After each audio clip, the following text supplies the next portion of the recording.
3 number পারার 2 নম্বর পৃষ্ঠার 1ম নম্বর লাইনের সূরাতুল বাকারা 257 নম্বর আয়াতের মধ্যে আল্লাহ বলতেছেন, আল্লাহু ওয়ালিয়ুল লাযিনা আমানু ইখরিজুহুম মিনাজ যুলুমাতি ইলান নূর। যারা আমি আল্লাহর বন্ধু হবে, যারা আমি আল্লাহকে বন্ধু বলে মেনে নিবে, আমি আল্লাহর সঙ্গে বন্ধুত্ব স্থাপন করবে, তারা অন্ধকার থেকে আলোর দিকে ফিরে আসবে।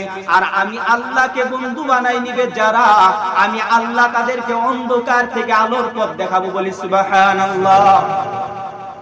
এবার বলেন তো দেখি, আমরা আল্লাহকে বন্ধু বানাতে চাই কি চাই না? আমরা আল্লাহকে যদি বন্ধু বানাইতে চাই, আল্লাহ বললেন তারা অন্ধকার থেকে আলোর দিকে ফিরে আসবে। বলেন তো দেখি, কোথায় থেকে কোথায় ফিরে আসবে? অন্ধকার থেকে আলোর দিকে ফিরে আসবে। এবার বলেন তো দেখি, আল্লাহর কাছে শুধু অন্ধকার না আলো?